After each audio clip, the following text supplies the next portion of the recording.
नमस्कार दोस्तों, पिक्चर चालू करो बे। आपने ऐड देखी है दोस्तों? मैंने कहा था ना, कैसी भी सिचुएशन हो मोदी जी हमें घर ले आएंगे। मोदी जी ने वॉर रुकवा दी पापा। वॉर रुकवा दी पापा। ये एक बहुत बढ़िया उदाहरण है दिखाने के लिए कि कैसे मोदी सरकार देश की जनता का ब्रेन वॉश कर रही है। बात तो सही है। हमारे मोदी जी से महीनों से चल रहा मणिपुर का वायलेंस तो रोका नहीं गया, कहां से रशिया की वॉर रोकेंगे जाकर। ये बात सरासर झूठ है, कोई वॉर नहीं रोकी गई। विदेश मंत्रालय के स्पोक्स पर्सन ने भी यही चीज कही थी। जो स्टूडेंट्स यूक्रेन में फंसे थे उनकी कितनी मदद की गई उनसे खुद ही सुन लो। जूम करो। हाँ, जब हम लोगों ने बॉर्डर क्रॉस कर लिया उसके बाद हमारी हेल्प हुई, लेकिन उसके पहले कोई हेल्प नहीं थी। गवर्नमेंट बिल्कुल ध्यान नहीं दे रही है, कोई अपना काम नहीं कर रही है। लेकिन आपको ब्रेन वॉश करने के लिए इनके बिकाऊ एंकरों ने बार बार क्या झूठ चलाया। भारत के कहने पर इस युद्ध को बीच में रोक दिया गया था। इनके आईटी सेल, सोशल मीडिया, गोदी इन्फ्लुएंसर्स सब ने इस झूठ को बार बार दोहराया। तुम्हें शर्म है? कुछ शर्म आया है? रविशंकर प्रसाद ने कहा 3 घंटे के लिए वॉर रुकी थी। राजनाथ सिंह ने कहा 4 से 5 घंटे के लिए। और अमित शाह के अनुसार तो ये वॉर 3 दिन के लिए रुक गई थी। कुछ इस तरीके से अपने फेलियर्स को भी अचीवमेंट्स की तरह दिखाया जा सकता है। सच क्या है यहाँ पर उससे कोई फर्क नहीं पड़ता, क्योंकि सारा मीडिया तो हमारी गोदी में बैठा है। बात तो सही है। इसलिए मोदी जी किधर इंटरनेशनल क्रिकेट मैच देखने कभी चले गए ना, मेरी वहीं फट लेगी। तो पता नहीं ना, मतलब इंडिया किधर ट्रिकी पोजीशन में आ गया तो भक्त उन्हें ना भेज दे बैटिंग पे। 3 बॉल में 17 चाहिए, कोहली का विकेट चला गया, सब एनआरआई भक्त चालू, मोदी मोदी मोदी मोदी। अरुण जेटली आके पैड पहना रहा है, अमित शाह बॉलर का हाथ काट रहा है।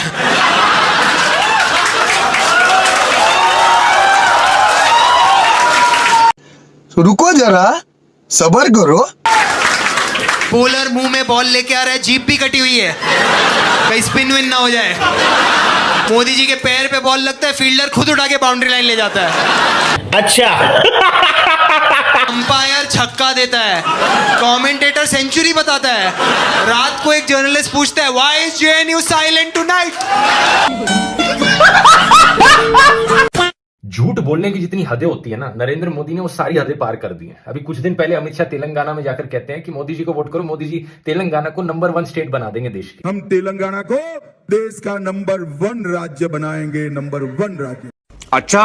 3 दिन पहले नरेंद्र मोदी ओडिशा में जाकर कहते हैं कि हमें वोट करो, हम ओडिशा को नंबर 1 स्टेट बना देंगे। ये मोदी की गारंटी है, उड़ीसा को हम नंबर 1 बना देंगे। इतना ही नहीं, इससे पहले कर्नाटका में जाकर कहा था कि हम कर्नाटका को नंबर 1 स्टेट बनाएंगे। कर्नाटका को पूरे देश का नंबर 1 राज्य बनाने का क्या? मोदी का वो मुसलमान मंगलसूत्र वाला भाषण याद है ना, कि देश की संपत्ति पर पहला अधिकार मुसलमानों का है। आज मोदी वाराणसी में इंटरव्यू देते वक्त कहते हैं कि वो हिंदू मुसलमान तो कभी कर ही नहीं सकते। क्या बात कर रहे हैं? मैं जिस दिन हिंदू मुसलमान करूंगा ना, उस दिन मैं सार्वजनिक जीवन में रहने योग्य नहीं रहूंगा, और मैं हिंदू मुसलमान नहीं करूंगा, ये मेरा संकल्प है। मतलब झूठ बोलने की भी हद होती है यार। अगर आप में से अभी भी कोई ऐसा बचा है ना जो मोदी की बातों में यकीन कर रहा है, अपने माथे के ऊपर बेवकूफ लिखवा लो। बार तो दिल्ली एयरपोर्ट में नेता ही बोल दिया, लाइक मैं चल रहा हूँ, सडनली पीछे से हाथ आया, मैं टर्न हुआ ना, मैं देखा ये पक्का नेता है। लाइक शक्ल पे ही दिख रहा है, पेट में पब्लिक का पैसा है। He looks at me and he's like, अरे बेटा कॉमेडी करो ना, करो कॉमेडी, कौन रोका, करो करो, पर पॉलिटिक्स हम पे छोड़ो। To which I said, sir आप पे ही छोड़ा था। फिर मैं देखा आप लोग कॉमेडी कर रहे हो। 4.5 साल से आप बोल रहे हो कोई और ऑपोजिशन है नहीं। जेन्युइनली हमारे पास कोई ऑप्शन नहीं है, मैं आपको बता रहा हूँ, कोई ऑप्शन नहीं है। एक दिन हम लोग सब जाते हैं एयरपोर्ट और ब्रिटिशर्स को वापस बुलाते हैं। कोई ऑप्शन नहीं है, कोई ऑप्शन नहीं है। जाते बोर्ड लेके जाते हैं, साइमन कम बैक।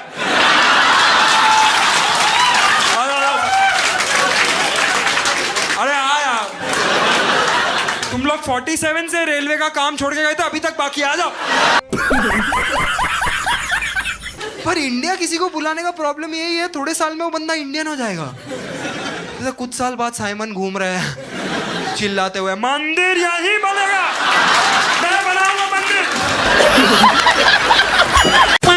मुझे समझ में नहीं आता इतने दोगले प्रधानमंत्री को कोई सपोर्ट कैसे कर सकता है। मतलब जनता से कहते हैं सोना मत खरीदो, विदेश घूमने मत जाओ, ये मत करो, वो मत करो, और खुद भाषण देने के अगले दिन जाकर मनोरंजन के लिए एक एयर शो देख रहे हैं साहब। क्या बात कर रहे हैं?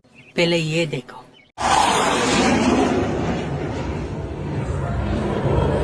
जनता को कहते हैं पेट्रोल डीजल कम इस्तेमाल करो, इलेक्ट्रिक गाड़ियां खरीदो, और खुद यहां पर 100 गाड़ियों की कॉन्वॉय चला रखी है। इनमें से कितनी गाड़ियां इलेक्ट्रिक गाड़ियां बता देना। मैं ये नहीं कह रहा कि सजेशंस गलत है, लेकिन एक लीडर का काम होता है लीड करना। मतलब जो दूसरों को कह रहे हो करने को, पहले खुद उन चीजों को करो। बात तो सही है। कम से कम अपने कॉन्वॉय में पहले इलेक्ट्रिक गाड़ियां चला लेते, कम से कम खुद से पहले वर्क फ्रॉम होम कर लेते, दूसरों को एडवाइस देने से पहले। और एडवाइस की टाइमिंग देखो दोस्तों, ये क्राइसिस तो 2 महीने से आई हुई है, जब से ईरान वॉर शुरू हुई है, लेकिन इनका मुंह तभी खुला है जब इलेक्शन रिजल्ट्स आ गए। अगर पहले बोल देते इलेक्शन के दौरान तो इन्हें डर था कि कुछ सीटें हार जाती। सही पकड़े हैं। क्या इस लेवल का सेल्फ ऑब्सेस्ड बंदा लीडर होना डिजर्व करता है? जब कहीं पर कुछ अच्छा होता है तो क्रेडिट लेने के लिए अपना चेहरा हर जगह चिपका देते हैं। अच्छा। लेकिन जैसे ही थोड़ी कठिनाइयां आई तो सारा काम जनता पर थोप दो। मैं तो निकला, एक्चुअली में निकल गए हैं अब ये अपने विदेश दौरे के लिए, यूरोप घूमने जा रहे हैं, लेकिन आप मत घूमने जाना। अभी ये सब बोलता हूँ ना मैं, तो लोग मुझे धर्म विरोधी बुलाते। मतलब यार ये मोदी जोक्स पे कोई धर्म विरोधी कैसे बुला सकते हैं? लाइक मोदी जी धर्म है क्या? तो फास्टेस्ट ग्रोइंग इंडिविजुअल है भाई साहब। सीएम थे, फिर पीएम बने, अभी धर्म हो गए। इतनी तेजी से तो रिलायंस भी नहीं बढ़ता यार। बात तो सही है। कोई बोलेगा धर्म विरोधी, हम लोग यार मैं धार्मिक हूँ यार, मैं प्रूफ दिखा सकता हूँ। बचपन में हर आरती में घंटी बजाता था, फोटो है। अच्छा। जेन्युइनली ये मोदी जैसे डिग्री जैसा नहीं है, ये फोटो है। हर आरती में घंटी बजाता था क्योंकि माँ बोलती थी धर्म तेरी रक्षा करेगा। अच्छा। बहुत अच्छी बात है। बड़ा हुआ सब नेता लोग बोल रहे तुझे धर्म की रक्षा करनी है। बोला ये चेंज कब हुआ? और मैं कैसे करूं यार? मतलब मैं अपना मोबाइल का बिल नहीं भर सकता टाइम पे, और हमारे भगवान इतने लेजेंड है सब, उनको मेरी जरूरत है क्या? मेरे को उनकी जरूरत है। बात तो सही है। लाइक हमारे भगवान ने इंडिया से श्रीलंका ब्रिज बना दिया उस समय बिना LNT के। जो उनकी रक्षा करने में बिजी है वो LNT के साथ नहीं बना पा रहे। कुछ दिन पहले नरेंद्र मोदी न्यूज 18 को एक इंटरव्यू दे रहे थे, देखिए जरा। मैं जिस दिन हिंदू मुसलमान करूंगा ना, उस दिन मैं सार्वजनिक जीवन में रहने योग्य नहीं रहूंगा, और मैं हिंदू मुसलमान नहीं करूंगा। ये मेरा संकल्प है। अच्छा। इसके अगले ही दिन 15 मई को अपने भाषण में देखो क्या बोलते हैं। कांग्रेस उस समय चाहती थी कि देश के सारे बजट का 15% सिर्फ मुसलमानों पर खर्च हो। वाह, मतलब क्या गजनी हो क्या? पहली चीज तो कांग्रेस कभी ऐसा नहीं चाहती थी, ये बात सरासर झूठ है। लेकिन दूसरी बात, क्या शॉर्ट टर्म मेमोरी लॉस हो गया आपको? जब से राहुल गांधी ने डिबेट के लिए इनवाइट किया, टेंशन में आके मतलब हिल गए हो क्या? खुद के संकल्प नहीं याद रहते, एक दिन पहले लिए गए। और मैं हिंदू मुसलमान नहीं करूंगा। कांग्रेस के घोषणा पत्र में पूरी तरह न हम इस्लाम के विरोधी हैं, मुस्लिम लीग की छाप है। न हम मुसलमान के विरोधी हैं। ये आग लगाने वाले कौन हैं? उनके कपड़ों से ही पता चल जाता। ओ भैया धोखा। क्या ऐसा आदमी देश का प्रधानमंत्री बनने के लिए फिट भी है? आप ही बताओ दोस्तों। नहीं। उसके बाद नेता लोग सब हिस्ट्री में जा रहे हैं। यही वो फोर्ट है जहां से महाराज ने मुगलों को मारा था, और मुगलों पर विजय प्राप्त करके महाराज ने वहां भगवा। हम लोग बहुत सही है भाई, पर महाराज का एग्जाम्पल लेके आप थोड़ा अपने लाइफ में भी इंट्रोस्पेक्ट करो ना। बात तो सही है। महाराज 300 साल पहले फोर्ट बनाया, अभी तक खड़ा है। तुम लोग 2 साल पहले रोड बनाया, गायब है। कहीं महाराज आ गए ना वापस? नहीं, महाराज छोड़ो, घोड़ा रिजेक्ट कर देगा काम। घोड़ा ही बोला महाराज आपको पता है क्या, हर पुतले में मेरा 2 टांग ऊपर क्यों है, आपको पता है? आपके नेता लोग 4 टांग रखने का जगह ही नहीं छोड़ा। तीन खबरें जो आपको न्यूज चैनल्स पर कहीं नहीं देखने को मिलेंगी। पहला, याद है पिछले साल कैसे छाती पीट पीट कर बताया जा रहा था जनता को कि इंडिया 4th लार्जेस्ट इकोनॉमी बन गया है, जापान को हमने पीछे छोड़ दिया है, देश विश्व गुरु बन गया है। क्या बात कर रहे हैं? पहले ये देखो। दुनिया की चौथी इकोनॉमी बने कि अब जापान को भी पीछे छोड़ करके हम आगे निकल गए। हर जगह यही खबर चल रही थी, लेकिन आज इंडिया की रैंकिंग वापस नीचे गिर गई है। इंडिया 6th लार्जेस्ट हो गया है और ये कहीं आपको नहीं बताया जाएगा। बात तो सही है। इसके पीछे कारण है रुपये की तेजी से गिरती हुई वैल्यू। दिल्ली सरकार और रुपये के बीच में कंपटीशन चल रहा है, किसकी आबरू तेजी से गिरती चली जा रही है, कौन आगे जाएगा। रिकॉर्ड ब्रेकिंग नंबर्स में फॉरेन इन्वेस्टर्स अपना पैसा इंडिया से बाहर निकाल रहे हैं। इसका कारण नरेंद्र मोदी है। दूसरा, इस साल इंडिया की प्रेस फ्रीडम रैंकिंग और भी ज्यादा नीचे गिर गई है। पिछले साल इंडिया 151 रैंक पर था आउट ऑफ 180 कंट्रीज, इस साल 157 आउट ऑफ 180 पर गिर गया है। वाह मोदी जी वाह। हमारे देश में प्रेस फ्रीडम की इतनी बुरी हालत है कि अब हमारी रैंकिंग सारी नेबरिंग कंट्रीज, चाहे पाकिस्तान हो, बांग्लादेश हो, नेपाल हो, श्रीलंका हो, सबसे नीचे है। इसका कारण नरेंद्र मोदी है। तीसरा, इसी तरीके से वीडेम डेमोक्रेसी इंडेक्स में इंडिया की रैंकिंग 5 प्लेसेस इस साल और नीचे गिर गई है। अब हमारी रैंक है 105 आउट ऑफ 179 कंट्रीज और यही इंडेक्स है जिसने इंडिया को इलेक्टोरल ऑटोक्रेसी घोषित किया है। इसका कारण नरेंद्र मोदी है। एक बात बताओ, ये मेरे और अंबानी जी के बीच में मोदी जी क्या कर रहे हैं? मैं सीधा अंबानी को वोट क्यों नहीं दे सकता? अपने को कोई प्रॉब्लम है क्या अंबानी से? बनाओ ना पीएम। अंबानी के पास वो सब कुछ है जो मेरे को चाहिए, मेट्रो, कपड़ा, पेट्रोल, वाईफाई तो फ्री में दिया है यार। बात तो सही है। इतना दयालु आदमी देखा है, बेटे को जॉब लगाना था, पूरे देश में वाईफाई बांट दिया। अभी पूरा देश एक हाथ में फोन, दूसरे में लौड़ा पकड़ के बैठा है।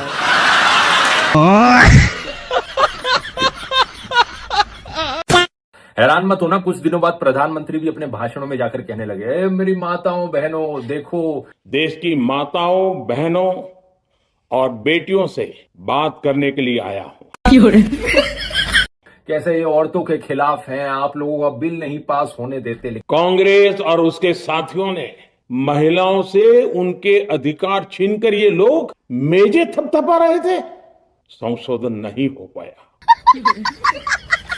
कैसे ऑपोजिशन ने वुमेन्स रिजर्वेशन बिल पास नहीं होने दिया। ये नारी हित का प्रस्ताव गिरा तो कांग्रेस, डीएमके, टीएमसी, सपा जैसी परिवारवादी पार्टियां खुशी से तालियां बजा रही थी।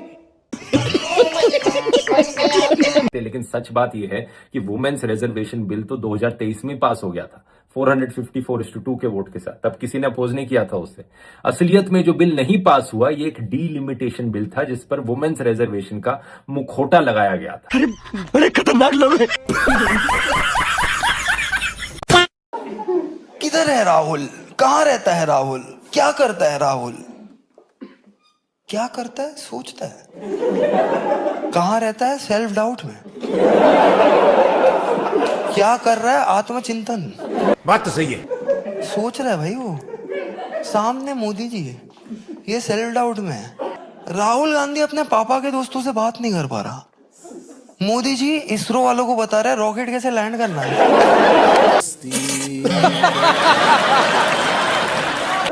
राहुल पापा के दोस्तों के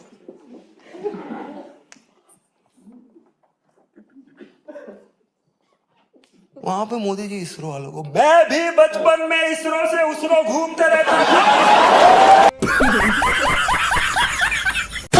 देश के इतिहास में दोस्तों बहुत से प्रधानमंत्री आए हैं और गए हैं, लेकिन इतनी अजीबोगरीब बातें आज तक किसी प्रधानमंत्री ने नहीं करी है। पहले ये देखो। ये जो गोल्ड है बहनों का, गोल्ड ले लेंगे। कभी कहते हैं कांग्रेस आपका मंगलसूत्र छीन ले जाएगी, तो कभी कहते हैं मटन बनाकर कांग्रेस मौज कर रही है। मटन बनाने का मौज ले रहे हैं, वो देश के लोगों को चिढ़ाना चाहते हैं। मम्मी ये देखो मुझे चिढ़ाना चाह रहा है। क्या 4 साल के बच्चे हैं क्या देश के लोग जो चिढ़ाना चाहेगा उन्हें कोई? आज से कुछ दिन पहले गुजरात में कह रहे थे कि अगर आपके पास 2 भैंस है तो कांग्रेस आपकी 1 भैंस छीन कर ले जाएगी। मजाक नहीं कर रहे, देख लो। मतलब कुछ भी जो मन में आ रहा है बोले जा रहे हो। कौन है ये लोग? कहाँ से आते हैं? और भैंसों की इतनी फिक्र है तो देश की सबसे बड़ी बीफ कंपनी से क्यों चंदा लेते हो करोड़ों का? सही पकड़े हैं। आज अपने भाषण में कहते हैं कि नवीन पटनायक ओडिशा के जिलों के कैपिटल के नाम नहीं बता सकते। आप उड़ीसा के जिलों के नाम बोलिए और जिलों के कैपिटल के नाम बोलिए। बताओ भाई, जिलों के कब से कैपिटल होने लग गए?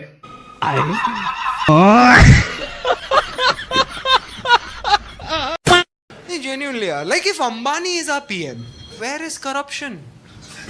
Fucking gone. अंबानी के घर पे कौन जाएगा सूटकेस लेके? बात तो सही है. Who would be that guy who goes to Ambani and like, sir है मेरा 4 करोड़ रुपया, आप मेरा टेंडर खाली देख लो, बाकी तो अंबानी बोला इधर आ लड़ू, इधर आओ.